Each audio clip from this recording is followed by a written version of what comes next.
আমি তো পরিষ্কার বলি, আমি চ্যালেঞ্জ করি, গোটা মিডিয়াকে চ্যালেঞ্জ করি, 53 বছরে একটা ঘটনা দেখাও যে একজন মুসলমান অন্য কোন ধর্মের লোকদের বাধ্য করেছে আল্লাহু আকবার স্লোগান দিতে। এই 53 বছরের বাংলাদেশে একটা ঘটনা দেখাও একজন অমুসলিম তার ধর্মীয় পোশাক পরে সরকারি অফিসে যেতে বাধাপ্রাপ্ত হয়েছে, বেসরকারি অফিসে যেতে বাধাপ্রাপ্ত হয়েছে, কলেজে যেতে, স্কুলে যেতে বাধাপ্রাপ্ত হয়েছে। 53 বছরে একটা ঘটনা দেখাতে পারবে না, অথচ প্রতিবেশী দেশে হিজাব পরে একজন মুসলিম নারী কলেজে যেতে পারে না। আমি তো বলি 53 বছরে একটা ঘটনা দেখাও। আমরা বাংলাদেশে দেখেছে সরকারি জায়গায় মসজিদ নির্মাণ হয়েছে, মসজিদ ভেঙে ফেলা হয়েছে, মন্দির ভেঙেছে, একটা ঘটনা দেখাতে পারবে না। একজন স্বৈর শাসক জালিমকে পরাজিত করে ভারতের বুকে ইসলামের পতাকা উড্ডীন করেছিলেন। 1500 বছর আগে আরব থেকে একজন যুবক যদি ভারতে ইসলামের পতাকা উড্ডীন করতে পারে, কসাই মুদি মনে করে আরে ওই 17 বছরের যুবক মোহাম্মদ বিন কাসিমের মতো এই বাংলাদেশে লাখো যুবক আছে, 18 বছরের লাখো যুবক আছে, 19 বছরের লাখো যুবক আছে। এ যুবক তুমি কি জানো কেন আমাদের উপর টর্চার করে? তারা তোমাদের ঘুম পাড়িয়ে রাখতে চায়, তারা তোমাদেরকে অজ্ঞান করে রাখতে চায়। আমরা যখন তোমাদের জাগ্রত করি, আমরা যখন তোমাদেরকে জাগিয়ে তুলি, তারা আরো ভয় পায়।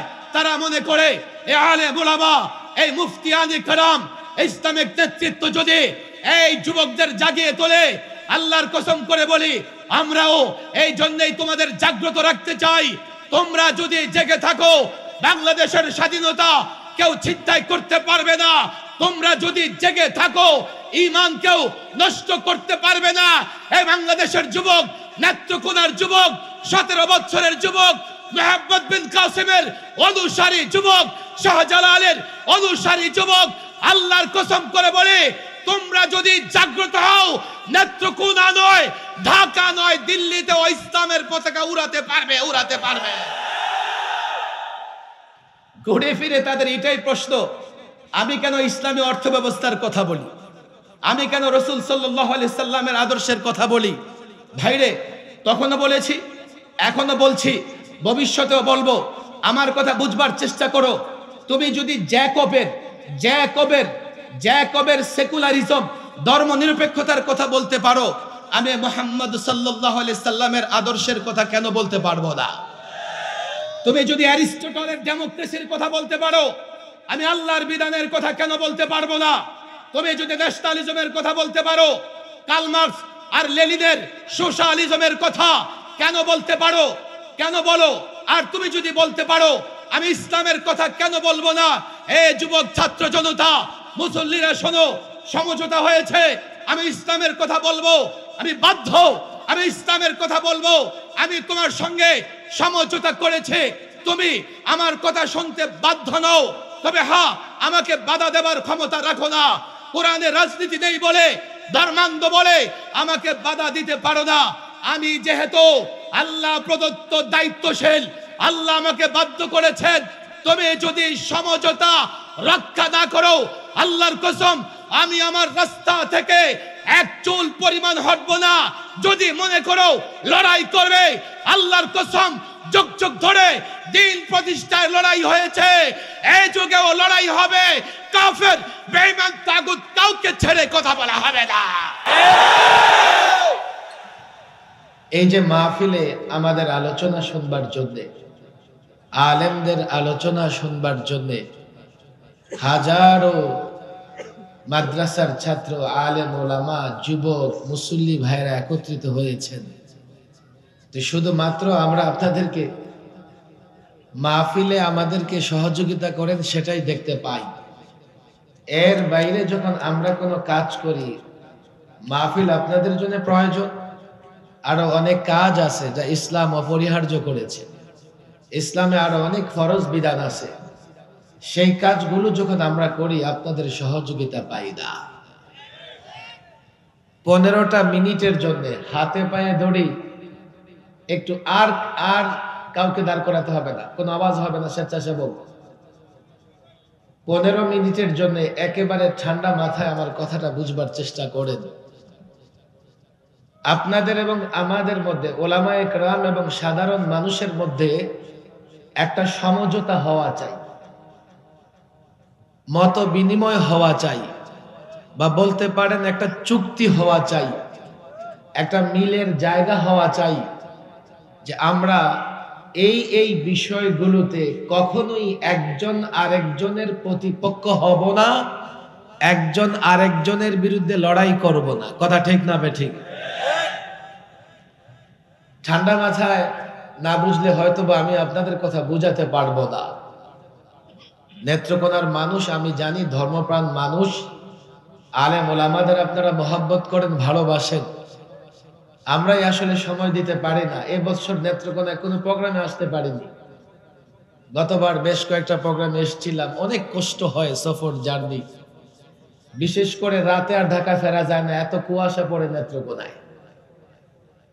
আমি আপনাদের কাছে এমন কিছু বিষয় তুলে ধরতে চাই যেই বিষয়গুলোতে আপনারা এবং আমরা একমত।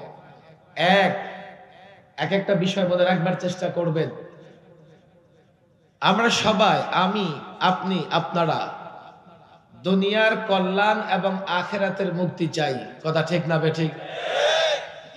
ভোলা যাবে না, কিন্তু মনে রাখতে হবে। 1 নাম্বার সমঝোতা, 1 নাম্বার ঐক্য, 1 নাম্বার মিল, 1 নাম্বার চুক্তি বলতে পারেন, সেটা হচ্ছে আমাদের আপনাদের ভেতরে কোনো দ্বিমত নাই, কোনো মতানৈক্য নাই। আমরা সবাই দুনিয়ার কল্যাণ এবং আখিরাতের মুক্তি, অর্থাৎ জাহান্নাম থেকে নিজেকে মুক্ত রেখে জান্নাতে যেতে চাই। কথা ঠিক না বেঠিক? 2, আমরা দুনিয়ার কল্যাণ এবং আখিরাতের মুক্তি চাই, কিন্তু প্রশ্ন হচ্ছে সেটা কোন পথে আসবে। 2 নম্বর সমঝোতা বুঝবার চেষ্টা করবেন। 2 নম্বর সমঝোতা হচ্ছে, আমরা মুসলমান প্রায় সবাই মনে করি যে দুনিয়ার কল্যাণ, আখিরাতের সফলতা, আখিরাতের মুক্তি আসবে ইসলামের পথে। কথা ঠিক না বেঠিক? কয়টা হয়েছে? 1 নাম্বার, আমরা আপনারা একমত, দুনিয়ার কল্যাণ এবং আখিরাতের আমরা মুক্তি চাই। কথা ঠিক না বেঠিক? 2, এই দুনিয়ার কল্যাণ আর আখিরাতের মুক্তি আসবে কোন পথে? ডেমোক্রেসি, গণতন্ত্রের পথে, সেকুলারিজমের পথে, সোশ্যালিজমের পথে, ন্যাশনালিজমের পথে, বহুত্ববাদের পথে, না ইসলামের পথে? বুঝে শুনে একমত হবেন, কিন্তু বুঝে শুনে একমত হবেন। 3, লাস্ট সমঝোতা, ওলামায়ে কেরাম বাধ্য, তারা ইসলামের পক্ষে কথা বলবে, আমর বিল মারুফ নাহি আনিল মুনকার করবে, অর্থাৎ লোকদেরকে সৎ পথে আহ্বান করবে আর অসৎ পথ থেকে লোকদেরকে বারণ করবে। এ কাজ করতে ওলামায়ে কেরাম বাধ্য করেছেন কে?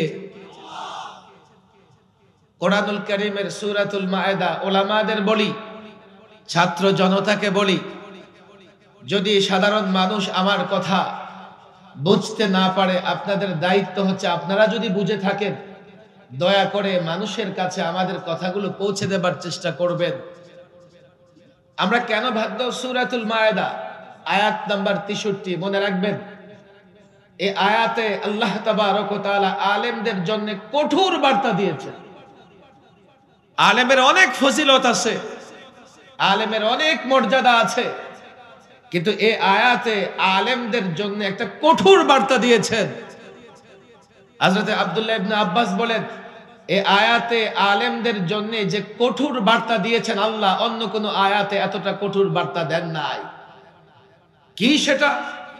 কোন আলেম যদি, কোন ধর্ম গুরু, কোন পীর, ইসলামী জ্ঞানে পণ্ডিত ব্যক্তিত্ব যদি লোকদেরকে মিথ্যে কথা, দুর্নীতি, অপছন্দনীয় কাজ, যা আল্লাহ পছন্দ করেন না, এমন কাজ থেকে লোকদের বিরত না রাখেন, লাউলা ইয়ানহাহুমুর রাব্বানিয়ুনা ওয়াল আহবার আন কাউলিহিমুল ইসম ওয়া আকলিহিমুস সুহত। প্রথম কাউলিহিমুল ইসম মানে মিথ্যে কথা, কুফর মিথ্যা, শিরক মিথ্যা, বিদআত মিথ্যা, কোরআন সুন্নাহ হচ্ছে সত্য কথা, ঠিক না বেঠিক? ওয়া আকলিহিমুস সুহত, ঘুষ, সুদ, দুর্নীতি করে মানুষের টাকা উপার্জন করা, আমরা যেটাকে বলি দুর্নীতি বা অবৈধ উপার্জন। আলেমদের দায়িত্ব হচ্ছে যাবতীয় মিথ্যা, অনৈতিক কাজ, দুর্নীতি থেকে লোকদের নিষেধ করা। যদি আলেম সে কাজ না করে, আলেম ওলামা ছাত্র জনতাকে বলি এটা বড়ই নিন্দনীয় কাজ করবে, বড়ই নিন্দনীয় কাজ করবে। আলেমকে অবশ্যই এই কাজ না করলে কাঠগড়ায় দাঁড়াতে হবে, আল্লাহর কাছে জবাব দিতে হবে। তাহলে 3 নাম্বার সমঝোতা হচ্ছে আমার আপনার ভেতরে। এই সাধারণ যুবক ভাইয়ারা একটু খেয়াল করে বুঝবার চেষ্টা করো, একটু খেয়াল করে বুঝবার চেষ্টা করেন। আমি আলেম, আমি যখন আপনাকে সৎ পথে ডাকি, আমি যখন আপনাকে অসৎ কাজ থেকে বারণ করি, নিষেধ করি, এই দায়িত্ব দিয়েছেন আল্লাহ। আমি বাধ্য, আলেম হয়েছি, এ কাজ করতে হবে, না হলে আল্লাহ আমাকে পাকড়াও করবেন কথা, ঠিক না বেঠিক? সমঝোতা কয়টা হয়েছে বলেন, কয়টা? এখন আমি যদি কোনো কথা বলি, ভাই আপনার সেই কথা বুঝে আসে না, কিংবা এই কথা আপনার দলের বিরুদ্ধে যাচ্ছে, কিংবা এই কথা আপনার নেতার বিরুদ্ধে যাচ্ছে, আপনি নারাজ কেন হবেন? আমি তো বাধ্য, আমি এই কথা বলবো। বাকি আমি তো আপনাকে বাধ্য করতে পারবো না যে আপনি আমার কথা মেনে নেন, আপনি আমার কথার উপর আমল করেন। আমার দায়িত্ব শুধুমাত্র আমি আপনাকে পথ দেখাতে পারি, আমি আপনাকে অসৎ কাজ থেকে নিষেধ বারণ করতে পারি।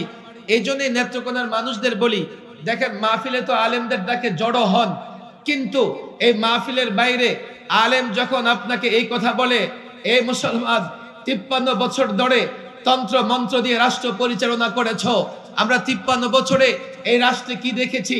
পশ্চিমা তন্ত্র মন্ত্র দিয়ে রাষ্ট্র পরিচালনা করবার কারণে একদল ক্ষমতায় থাকবার জন্য আরেক দল ক্ষমতায় যাবার জন্য যে সংঘাত হয়, যে গন্ডগোল হয়, যে দ্বন্দ্ব হয়, এই দ্বন্দ্বের কারণে এই 53 বছরে এত লাশ পড়েছে, কোন দেশের যুদ্ধেও এতটা লাশ পড়ে না।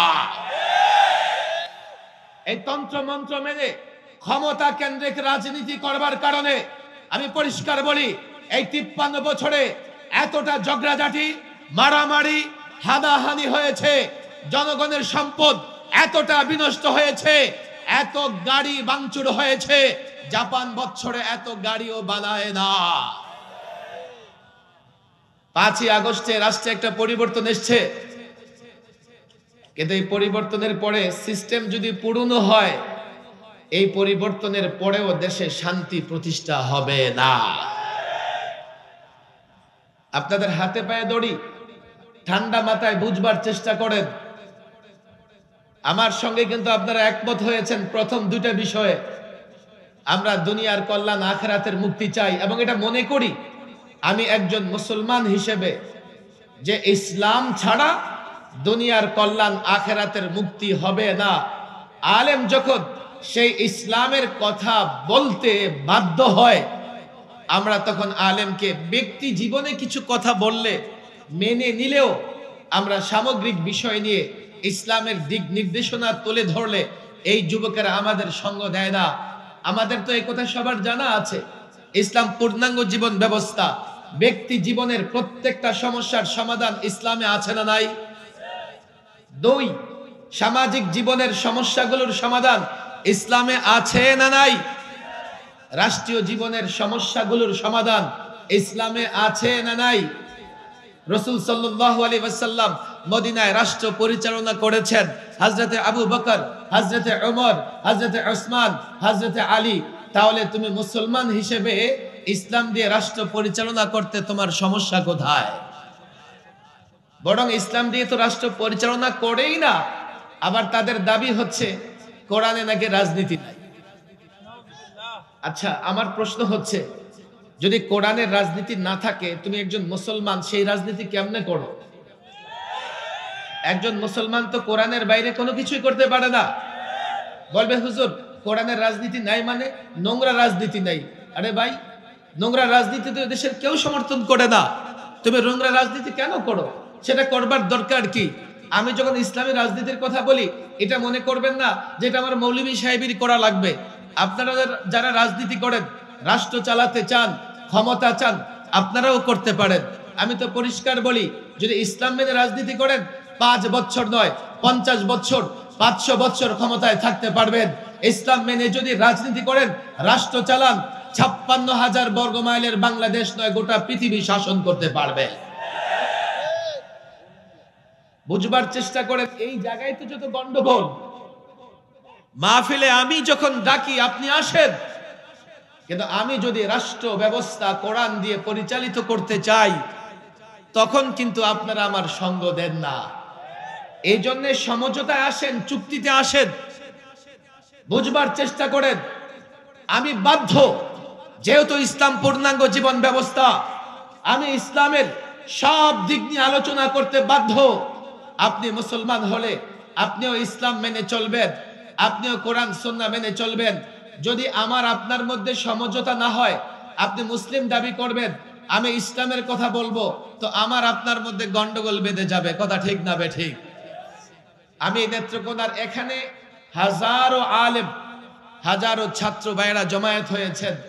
আমি মনে করি এই জায়গায় যদি আলেম ওলামা এবং সাধারণ মুসলমান যুবকদের ভেতরে একটা চুক্তি হয়ে যায়, একটা সমঝোতা হয়ে যায়, সারা বাংলাদেশে ইসলাম প্রতিষ্ঠা করা যাক আর না যাক, নেত্রকোনায় ইসলাম প্রতিষ্ঠিত হবে, কেউ ঠেকাতে পারবে না। হাতে পায়ে ধরে এই জন্যই বলছি, দেখেন আমি গত 16 বছরে 3 বার সরকারি মেহমান ছিলাম। সর্বশেষ 21, 22, 23-এর একটা অংশ ওই পলাতক সরকার ইচ্ছে মতো আমাকে মেহমানদারি করেছে। শেষবার 2.5 বছর মেহমানখানায় অনেক কষ্ট ভোগ করতে হয়েছে, স্বীকার করতে হয়েছে। তো একটা প্রশ্ন বারবার আমি তাদের জিজ্ঞেস করেছি, আমার অন্যায়টা কি বলো, বলো।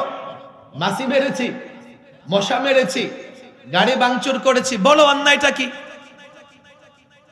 তাদের কথাবার্তা থেকে কয়েকটা অন্যায় আমার সামনে যা স্পষ্ট হয়েছে। আমার অন্যায় ছিল, আমি যত্র তত্র মূর্তি স্থাপন করে এই মুসলমানদের যুবকদের ঈমান ধ্বংস করার যে ষড়যন্ত্র, তার বিরোধিতা করেছি। একটা বিষয় স্পষ্ট দেখেন, আইন শৃঙ্খলা বাহিনী এখানে আসে, আমাদের অবস্থান বারবার স্পষ্ট করেছি। যারা যে সমস্ত ধর্মের লোকেরা মূর্তি পূজা করে, তারা তাদের ধর্ম পালন করতেছে, আমরা কাউকে বাধা দেই না। এবং বাংলাদেশে সংখ্যালঘু বা অমুসলিমরা শুধু নিরাপদ নয় জামাই আদরে বসবাস করে।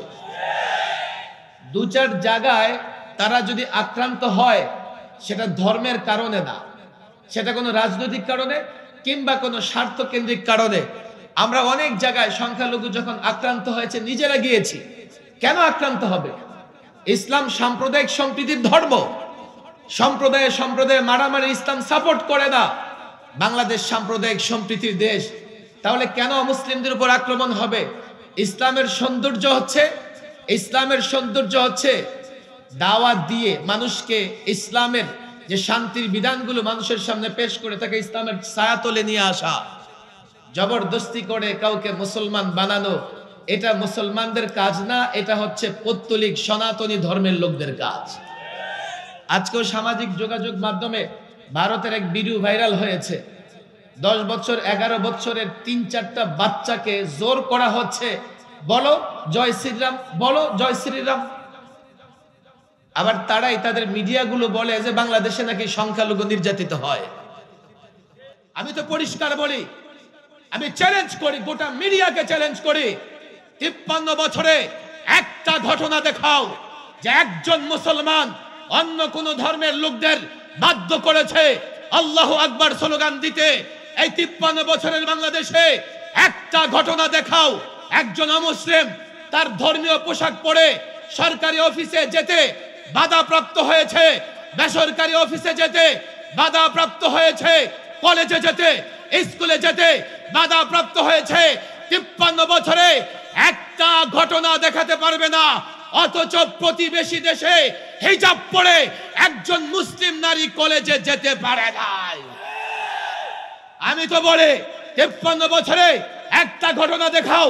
আমরা বাংলাদেশে দেখেছি সরকারি জায়গায় মসজিদ নির্মাণ হয়েছে, মসজিদ ভেঙে ফেলা হয়েছে, মন্দির ভেঙেছে, একটা ঘটনা দেখাতে পারবে না।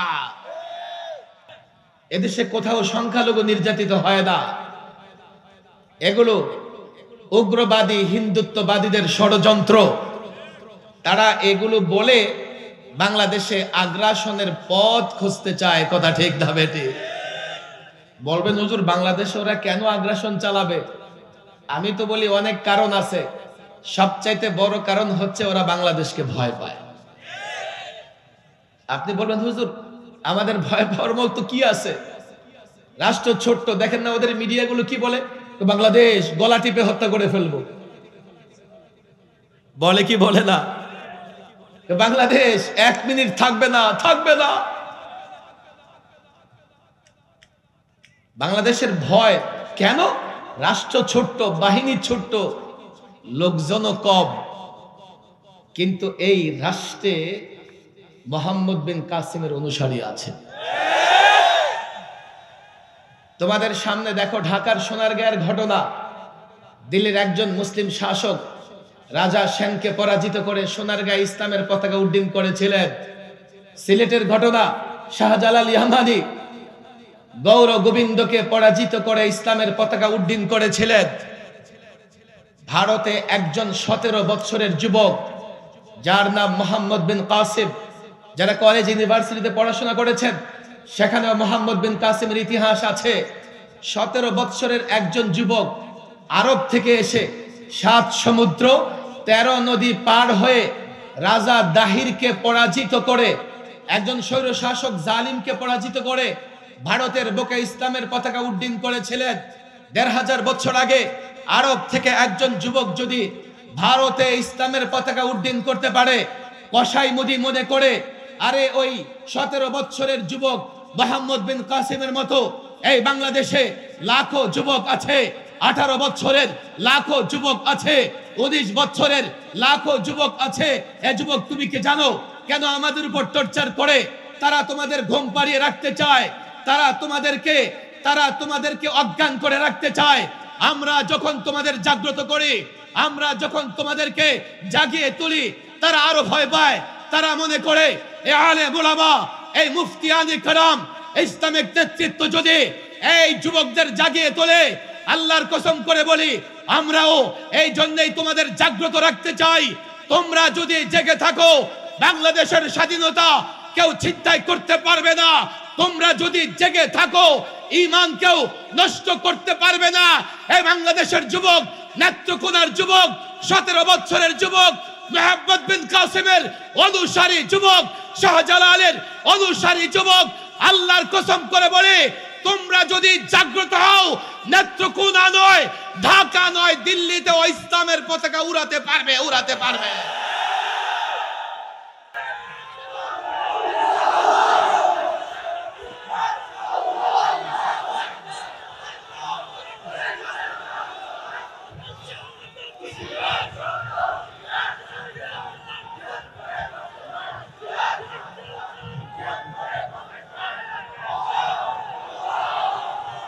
আমি তো পরিষ্কার বলি, আমরা যতটা না তাদের আগ্রাসনের ভয় পাই, তারা ততটা আমাদেরকে নিয়ে ভয় পায়। এর বড় একটা কারণ হচ্ছে তাদের এই 53 বছর ধরেই আমাদের উপরে তারা নানাভাবে টর্চার এবং জুলুম করেছে। বলবেন হুজুর 71-এ ওনারা আমাদেরকে মুক্তিযুদ্ধে সহযোগিতা করেছে। ধন্যবাদ, আপনারা সহযোগিতা করেছেন, হাজারবার ধন্যবাদ। কিন্তু মনে রাখবেন, যুবক যদি পাশের বাড়ির বিধবা ভাবিকে কোন যুবক যদি সহযোগিতা করে, তো লোকেরা বলবে এই যুবক খুব ভালো। কথা ঠিক না বেঠে? কিন্তু পরবর্তীতে লোকেরা যদি জানে যে এই যুবকের মতলব খারাপ, এই জন্য বিধবা ভাবিকে সহযোগিতা করছে, তখন আর জাতি তাকে জোতা মারতে ছাড়বে না। বারবার তোমাদের ধন্যবাদ জানিয়েছি, কিন্তু এবারও 16 ডিসেম্বরে কসাই মোদি স্ট্যাটাস দিয়েছে, বাংলাদেশের বিজয় নামে কোনো কথা তার স্ট্যাটাসে নাই। সেটা নাকি ভারতের বিজয়, ভারতের সোলজারদের বিজয়। অথচ তারা বাংলাদেশকে 16 দিন সহযোগিতা করেছে, আর এদেশের মুক্তিযোদ্ধারা 9 মাস লড়াই করেছে। 16 দিন সহযোগিতা করে বাংলাদেশের বিজয় তাদের বিজয় বলে চালিয়ে দিচ্ছে। আমরা প্রতিবেশীদের সঙ্গে সুসম্পর্ক চাই, কিন্তু মনে রাখতে হবে এটা মর্যাদাপূর্ণ সুসম্পর্ক। আমাদের স্বাধীনতা, আমাদের ধর্ম পালনে যদি কোথাও আঘাত লাগে, তাদের সঙ্গে আমাদের কোনো সম্পর্ক থাকবে না। 3টা সমঝোতা হয়েছে, মনে আছে তো? নাকি কাল যখন ওলামা একরাম ইসলাম প্রতিষ্ঠার জন্য লড়াই করবে, আলেমদের মাথায় বাড়ি দিবেন, বলবে হুজুর সমঝোতা ঠিক আছে, আমাদেরকে একটু নোট খাইতে দেন অন্তত ভোটের সময়। আমি বলি না যে কোন দল নোট দেয় কোন দল দেয় না, তবে যুবকদের আমি বলি, দেখো তোমাদেরকে যখন নোট দেয়, এটা তোমাদের দেয় না, বিনিয়োগ করে, ইনভেস্ট করে। যদি তুমি তোমার নোটের বিনিময়ে ভোট দাও আর তার চরিত্র না দেখো, যতদিন সময় পাবে তো তোমার কাছ থেকে এমন 1000টা নোট সে উসুল করে নেবে। এই জন্যই তো বাংলাদেশে দুর্নীতি বন্ধ হয় না। আর গত 16 বছর যা দুর্নীতি হয়েছে, সুযোগও ছিল, মনে করছে আর কোনোদিন আমাদের পতন হবে না, আপা গেলে আপার বোন আছে, আপার ছেলে আছে, আপার মেয়ে আছে, রাজতন্ত্র কায়েম হয়ে গেছে, আমাদের বিচার করবার কেউ নাই। এই জন্য বাংলাদেশ ব্যাংকের রিজার্ভ পর্যন্ত চুরি করে ফেলেছে। 22 লক্ষ কোটি টাকা পাচার হয়েছে। বাংলাদেশ এখন ঋণী আছে 18,35,000 কোটি টাকা। এ টাকা আপনাদের টাকা, কোনো রাজনীতিবিদের টাকা নয়। এই টাকা আপনাদের কাছ থেকে উসুল করে নেওয়া হবে। আমরা এগুলো জানি না, আমরা এগুলো বুঝি না। আমি একটা কথা পরিষ্কার বলি, যারা দুর্নীতি করে তাদের কোনো দলীয় পরিচয় নাই। আপনার সরকারের হোক আর অন্য সরকারের হোক, বলবেন হুজুর সে তো একটা দল করে। হ্যাঁ, দলকে সাইনবোর্ড হিসেবে ব্যবহার করে বটে। আমি যদি দুর্নীতিবাজদের বিরুদ্ধে বলি, আপনার দলের লোক বলে আপনি নারাজ হবেন না। দুর্নীতিবাজের কোনো দল হয় না। এই জন্য আমরা দেখেছি যারা শেয়ার বাজার লুট করেছে, তারা কিন্তু এই চিন্তা করে নাই যে এই শেয়ার বাজারে আমার দলের লোকেরও বিনিয়োগ আছে। যারা ব্যাংক লুট করেছে, তারা কিন্তু এই চিন্তা করে নাই এই ব্যাংকে আমার দলের লোকের অ্যাকাউন্টও আছে। যারা সিন্ডিকেট করে দ্রব্য মূল্য বাড়িয়ে ফেলে, তারা কিন্তু এই চিন্তা করে না এই দ্রব্য মূল্য বাড়ালে আমার দলের লোকেরাও বাড়তি মূল্যে কিনবে। যারা চুরি ডাকাতি করে, তারাও দল বিবেচনা করে না। এর মানে হচ্ছে কোন দুর্নীতিবাজের দলীয় পরিচয় গ্রহণযোগ্য নয়। পরিষ্কার কথা। আপনার সরকারের আমলে হয়েছে, কার সরকারের আমলে হয়েছে, আমার উপর নারাজ হবেন না। এই বাংলাদেশে 53 বছর চলেছে, আমরা দেখেছি একদিনের জন্য দুর্নীতি চুরি বন্ধ হয় নাই। হ্যাঁ, ছাত্র জনতার বিপ্লবের পরে দুর্নীতিবাজরা কিছুদিন ঘাপটি মেরে বসেছিল। আবারও জায়গায় জায়গায় দুর্নীতি আর চুরি চামারির খবর আসতেছে। কাল আবার না জানি বাড়তে বাড়তে আগের মতো দুর্নীতির লেভেল তৈরি হয়ে যায় কিনা। এই জন্যে আমি আপনাদের কাছে বলি, আমরা চাই শুধু এই ক্ষমতার পালাবদল নয়, দেশ পরিচালনার সিস্টেম পরিবর্তন করা লাগবে। বাংলাদেশের সংবিধানে 4টা ইজম ছিল, মতবাদ ছিল, 4টা ধর্ম ছিল। বাংলাদেশ সংবিধান একমাত্র সংবিধান পৃথিবীর যেখানে অনেকগুলো ইজম, অনেকগুলো মতবাদ আছে, ডেমোক্রেসিও আছে, আবার সেখানে সোশ্যালিজমও আছে। অথচ সমাজতন্ত্র, গণতন্ত্র পরস্পর মারামারি করে। আবার সেখানে সেকুলারিজম, ধর্ম নিরপেক্ষতাও আছে। আমি যখন এই তন্ত্র মন্ত্রগুলোর সমালোচনা করি, যুবকদের হাতে পায়ে ধরি, তখন আপনারা কেউ বলবেন আপনি মনে হয় সাম্প্রদায়িক, আপনি মনে হয় জঙ্গি। অথচ দেখেন এই তন্ত্র মন্ত্রগুলো দিয়ে সমালোচনা খোদ ইউরোপ আমেরিকায় আছে। আমার দেশের রাজনীতিবিদরা ব্যক্তি স্বার্থে এই তন্ত্র মন্ত্রগুলো নিয়ে এতটা বাড়াবাড়ি করে, এতটা পূজা করে, এগুলোর সমালোচনা সহ্য করে না। অথচ পশ্চিমা রাষ্ট্রগুলোতে গণতন্ত্রের সুফল কুফল নিয়ে বিতর্ক হয়। ধর্ম নিরপেক্ষতা নিয়ে আমি কথা বললে আপনারা আমাকে মৌলবাদী বলবেন। অথচ ধর্ম নিরপেক্ষতার বিরুদ্ধে সবার আগে কথা বলেছে খ্রিস্টান পাদ্রীরা। এগুলো মানব তৈরি ইজম বা মতবাদ। আমি এগুলোর কথা বলছি না। আমি আপনাদের সঙ্গে যে সমঝোতায় পৌঁছেছি, আমরা মনে করি দুনিয়ার কল্যাণ আখিরাতের মুক্তি ইসলামের পথেই আসবে। কথা ঠিক না বেঠিক? বড় আফসোস, আফসোস, আমি গত লাস্টবার যখন সরকারি মেহমান হই 2.5 মাস রিমান্ডে ছিলাম। ঘুরে ফিরে তাদের এটাই প্রশ্ন, আমি কেন ইসলামী অর্থ ব্যবস্থার কথা বলি, আমি কেন রাসূল সাল্লাল্লাহু আলাইহি সাল্লামের আদর্শের কথা বলি।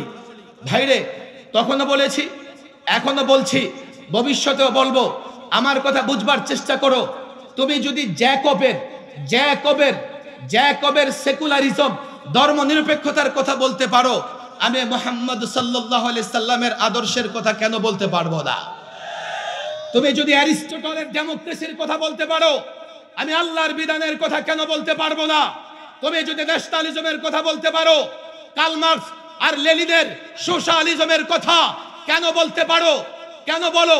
আর তুমি যদি বলতে পারো, আমি ইসলামের কথা কেন বলবো না? এ যুবক ছাত্র জনতা, মুসল্লিরা শোনো, সমঝোতা হয়েছে, আমি ইসলামের কথা বলবো, আমি বাধ্য, আমি ইসলামের কথা বলবো। আমি তোমার সঙ্গে সমঝোতা করেছে, তুমি আমার কথা শুনতে বাধ্য নও, তবে হ্যাঁ, আমাকে বাধা দেবার ক্ষমতা রাখো না। কোরআনে রাজনীতি নেই বলে, ধর্মান্ধ বলে আমাকে বাধা দিতে পারো না। আমি যেহেতু আল্লাহ প্রদত্ত দায়িত্বশীল, আল্লাহ আমাকে বাধ্য করেছেন। তুমি যদি সমঝোতা রক্ষা না করো, আল্লাহর কসম, আমি আমার রাস্তা থেকে এক চুল পরিমাণ হটবো না। যদি মনে করো লড়াই করবে, আল্লাহর কসম, যুগ যুগ ধরে দিন প্রতিষ্ঠার লড়াই হয়েছে, এই যুগেও লড়াই হবে। কাফের, বেঈমান, তাগুত কাউকে ছেড়ে কথা বলা হবে না।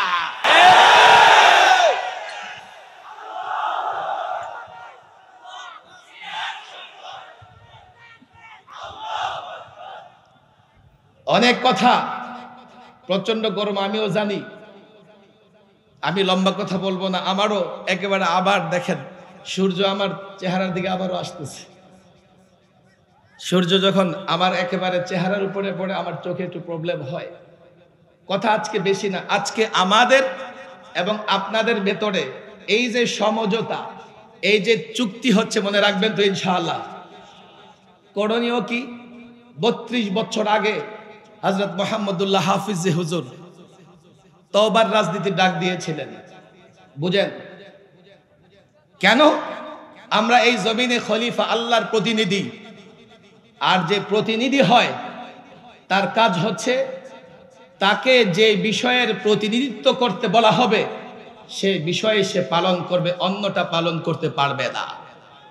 32 বছর আগে হাফিজ হুজুর রাহিমাহুল্লাহ এই রাজনীতিবিদদের আহ্বান জানিয়েছিলেন, আল্লাহর প্রতিনিধি হিসেবে, খলিফা হিসেবে খেলাফত, এই জমিনে প্রতিনিধিত্ব কায়েম করা, অর্থাৎ আল্লাহর বিধানগুলো বাস্তবায়ন করাই আমাদের দায়িত্ব। কথা ঠিক না বেঠিক? আগের শাসকরা করে নাই, হাফিজি হুজুর তওবার ডাক দিয়েছিলেন। আমি আবারও হাফিজি হুজুরের আদর্শের একজন কর্মী হিসেবে হাফিজি হুজুরের সঙ্গে দূরতম সম্পর্ক রাখবার কারণে আপনাদের কাছ থেকে ওয়াদা নেই, আজ থেকে তওবা করে আমরা কোরআন সুন্নাহ মোতাবেক ব্যক্তি, সমাজ, রাষ্ট্র জীবন পরিচালনা করব তো ইনশাআল্লাহ। হাত তুলে ওয়াদা করেন, পাক্কা ওয়াদা। ওয়াদা কার কাছে করতেছেন বলেন? আমার কথা বুঝছেন আপনারা? বুঝতে পারছেন?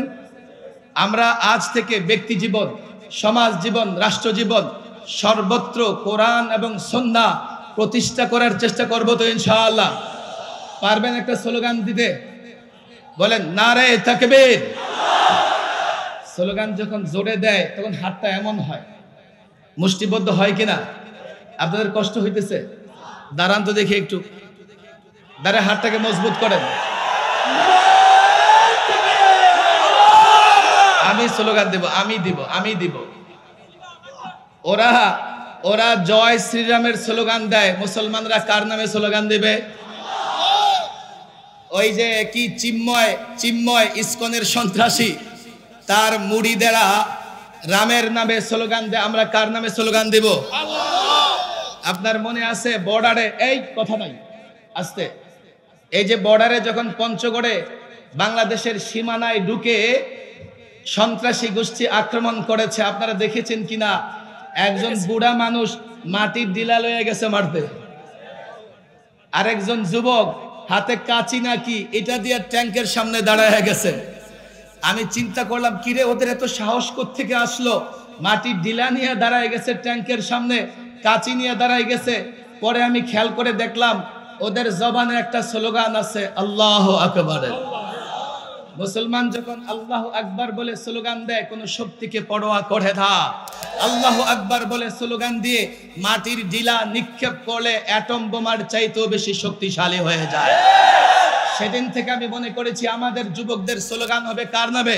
আল্লাহ। হাত মুষ্টিবদ্ধ করো, হাত মুষ্টিবদ্ধ করো, বলো নারায়ে তাকবীর, আল্লাহু আকবার, নারায়ে তাকবীর, আল্লাহু আকবার, লিল্লাহি তাকবীর, আল্লাহু আকবার, লিল্লাহি তাকবীর, আল্লাহু আকবার। কোরআন সুন্নাহর আলো, কোরআন সুন্নাহর আলো, আলেম উলামা যেখানে, আমরা আছি সেখানে, আলেম উলামা যেখানে, আমরা আছি সেখানে, মাদ্রাসা মসজিদ যেখানে, আমরা আছি সেখানে, মাদ্রাসা মসজিদ যেখানে, আমরা আছি সেখানে, ওয়াজ মাহফিল যেখানে, আমরা আছি সেখানে। থাকবো তো আলেমদের সঙ্গে, থাকবো তো ইনশাআল্লাহ।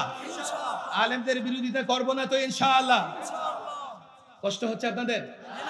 একটা প্রশ্ন তো আছে আমার, যে ওদের মৌলভী সাহেব তো খারাপ আছে, তো ওর পিছনে যে জামু, দু একজন মৌলভী ঝামেলা করে না, দরবারি আর সরকারি হইতে পারে না। আচ্ছা, ডাক্তারদের মধ্যে ঝামেলা নাই, তো কাল থেকে কি করবেন? অসুস্থ হলে ডাক্তারের কাছে না গিয়ে ইঞ্জিনিয়ারের কাছে যাবেন, গিয়া বলবেন যে ইঞ্জিনিয়ার সাহেব একটু রড বালি দিয়ে আস্তর করে দেন, শরীরটা ভালো না। আবার ইঞ্জিনিয়ারের মধ্যে বাঁশ মার্কা ইঞ্জিনিয়ার আছে না নাই? যখন বাড়ি বানাবেন কাল থেকে আমি মুফতি সাহেবের কাছে আসবেন, যে মুফতি সাহেব আপনি খুব ভালো মানুষ, একটা বাড়ি বানায় দেন। আর মুফতি সাহেব যদি আপনারা মহব্বত করে বাড়ি বানায় দেয়, ইট বালি সিমেন্টও নষ্ট হবে, মাথাটাও ছাদ ভেঙে পড়ে মাথাটাও নষ্ট হবে। কথা ঠিক না বেঠিক? আলেমদের দু চারজন ঝামেলা হলেই কি আলেম ছেড়ে অন্য কোথাও যাওয়া যাবে না? কেউ ঝামেলা হলে বাদ দেন, কিন্তু সমস্ত আলেম কখনোই হক থেকে বিচ্যুত হবে না। আর কোন নবী আসবে? আমাদের নবী শেষ নবী, কিয়ামত পর্যন্ত দ্বীনের পক্ষে কাজ করবে নায়েবে নবী ওলামায়ে কেরাম। কথা ঠিক না বেঠিক? আমার সঙ্গে যে চুক্তি করেছেন মনে থাকবে তো ইনশাআল্লাহ? ইসলাম ছাড়া কল্যাণের আর কোন পথ, ব্যক্তি জীবন, রাষ্ট্র জীবন, সমাজ জীবন সর্বত্র ইসলাম প্রতিষ্ঠা করব তো ইনশাআল্লাহ। আর স্লোগান দেব কার নামে? বলেন কার নামে? বেশি বেশি বাজারে, পথে, ঘাটে কার নামে স্লোগান দেব? যদি আল্লাহর নামে স্লোগান দিতে পারো, মাটির ডিলা নিয়ে কাফেরের মোকাবেলায় দাঁড়াতে পারবে, কাফের তোমার মোকাবেলায় টিকতে পারবে না। দিবা তো আল্লাহর নামে স্লোগান, দিবা তো আল্লাহর নামে স্লোগান। আল্লাহ তাবারক ওয়া তাআলা এই নেত্রকোনার পূর্ব ধলার সমস্ত ওলামায়ে কেরাম, ছাত্র জনতা, মুসল্লি ভাইদেরকে দ্বীনের জন্য কবুল করে নেন। প্রচন্ড গরম, মেহমানরা আসতেছে, ইনশাআল্লাহ খুব দ্রুতই এই প্রোগ্রাম হয়তোবা শেষ হবে। আল্লাহ আমাদের তৌফিক দান করুন। ওয়া মা তাওফীকি ইল্লা বিল্লাহ ওয়া মা আলাইনা ইল্লাল বালাগ।